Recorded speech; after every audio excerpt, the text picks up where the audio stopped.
Okay, here we are at ye old Yard Machine snowblower. Can't see any branding. I see it's right there. That's the snowblower we're talking about here today.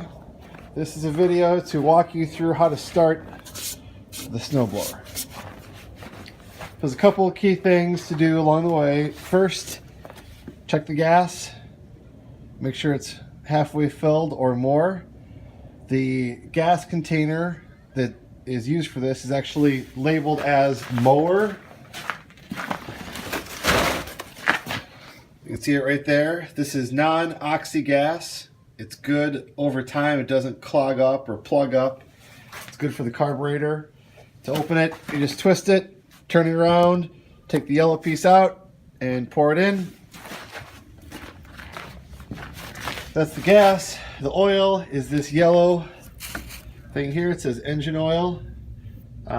Take it out, clean it, and put the dipstick back in to see if it's good. Make sure it's clean before you put it in to give it a true test. Make sure it's not running when you put the dipstick back in. Once you have the gas and the oil, next thing is to check the actual gas line. So this red thing right here is the gas line, and when it's closed like this, the gas cannot flow into the engine. So you can see on there, bust your sign gas. If you can see bust your sign gas, it's not going to run. So turn it, open it, and it says off right here. If you can see with a good light, you can't see it here, but basically once it's pointing towards the ground, you're good to go.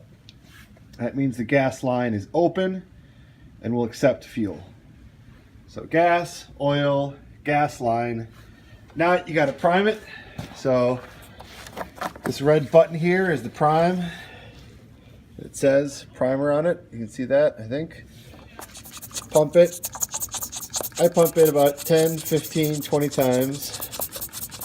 This pulls the gas into the engine. So if this thing is not open, when you do this, no gas is going to flow into the engine. So open the gas line and prime it. You can't really over prime it, you can under prime it though, so give it a good amount of primes. Once it's primed, you can take the power cable. This is an electric start.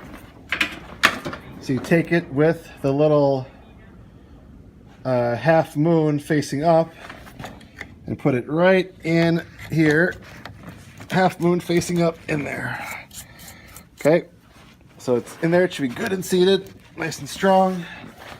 So you got it primed up, gas in the engine.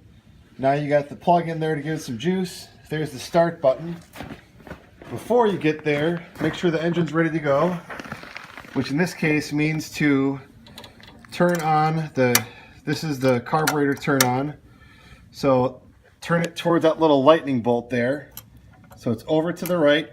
And then if you look down here, this is the throttle.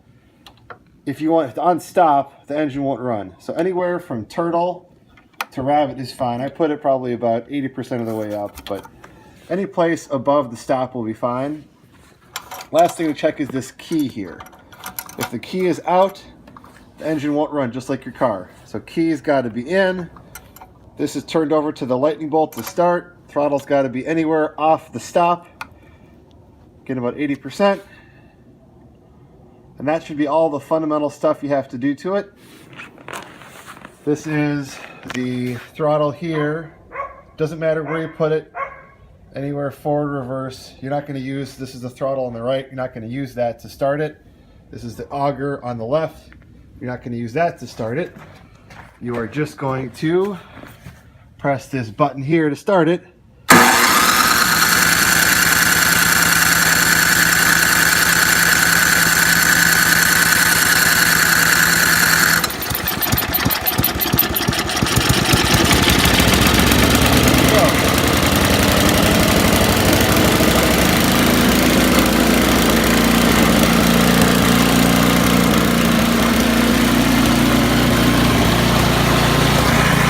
You may have seen that I had to take it off that lightning bolt when it was turning over a little bit.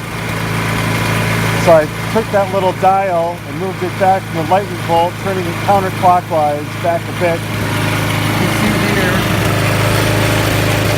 it's right about noon on there, and it's running. I let it warm up for a couple minutes to kind of get everything lubed up, and you're good to go. That is the process. If that doesn't work, you have to let it run a little bit more, turn it over a little bit more, press that button down a little more, prime it more. And the big things that I play with, if anything, on starting are that little dial where the carburetor gets the engine, gets air in the engine, or the throttle. But it should live right about that noon spot on the dial, and it should be good to go. If it's not turning over and there's no spark, check to see if the spark plug is seated in there well. Might be loose, just pop it back in. Those are the things I check, and I will sometimes monkey with the throttle up and down, sometimes with the dial left and right. That's really how I do it. And if it doesn't work, there's an app called Plows and Mows, P-L-O-W-Z, and Mows, M-O-W-Z. Just hire them to fix it, to plow the driveway and the sidewalk. And that's it. Thank you. Bye.